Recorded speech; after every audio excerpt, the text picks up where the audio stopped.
La famille de la rue, comptez 5 minutes au jeu.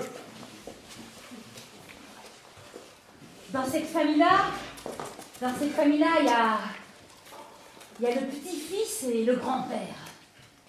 Le grand-père est très moche et le petit-fils, Il est très malin. il est magnifique. Ouais.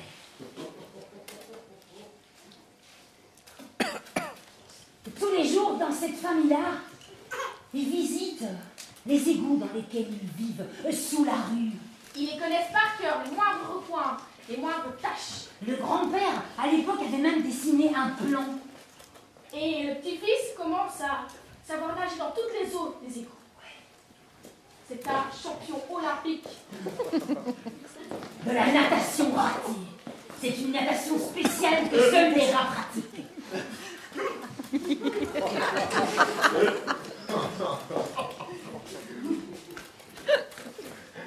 C'est que le grand-père et le petit-fils ne savent pas. C'est que dans cette famille-là, il y a une grand-mère. Et la grand-mère, elle a un sale caractère. Et bien, et ce qu'ils ne savent pas encore, c'est qu'elle va bientôt venir. Ouais. Et la grand-mère est lente et un peu sourde. La grand-mère est toujours accompagnée De sa petite fille, qui est ravissante aussi. Et la grand-mère, cette maline, a planqué dans les égouts sous la rue un énorme morceau de gruyère. Celui qui pourra ramener le gruyère pourra épouser sa jolie petite fille. Car cette jolie petite fille est en réalité une princesse qui a été transformée par une vilaine sorcière. D'un coup de baguette magique, la sorcière a transformé la princesse en petite rate. Le rat qui ramènera le gruyère verra la transformation et s'effectue. Mais attention! Il sera transformé lui-même en un beau jeune homme et pourront vivre à jamais heureux. Le problème, c'est que la concurrence est rude. Oui, le gruyère est gardé par Fronton. Le rat puant et baraqué.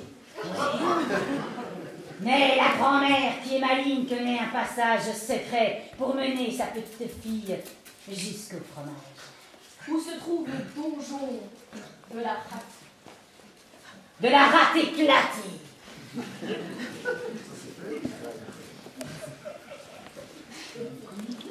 Le rôle de Fronton est de poser des questions.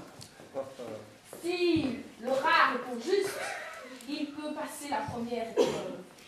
S'il ne répond pas juste, il décharge sur lui une puanteur mortelle. L'histoire raconte que le petit-fils réussit brillamment la première épreuve. Voyons voir.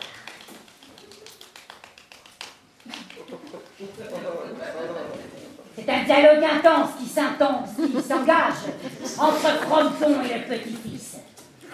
Le grand-père encourage le petit-fils et enfin, le petit-fils gagne à pierre, papier, fromage.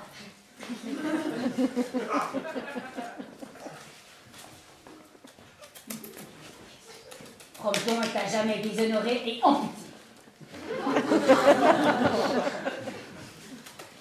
Pendant ce temps-là, la grand-mère a réussi subrepticement à cacher sa petite fille dans le fromage. Il faudra donc manger le fromage qui est là depuis plusieurs mois ou années. Même pour un rat, c'est difficile, cette épreuve. Pour pouvoir avoir la jeune princesse. Mais ce que vous ne savez pas, c'est que notre monsieur le rat est allergique au fromage. Il gonfle terriblement.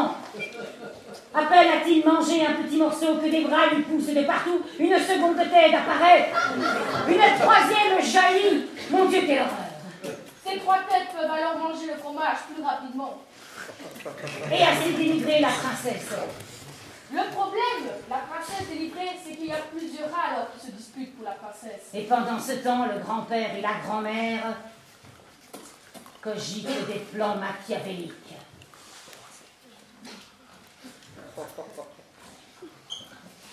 La princesse ne sait quel rat choisir.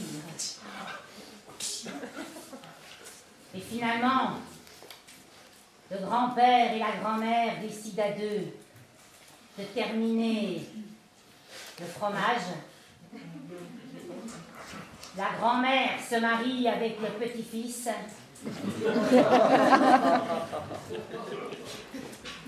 Et ses 3 têtes.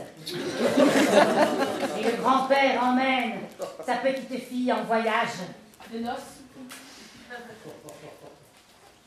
Au pays des dames.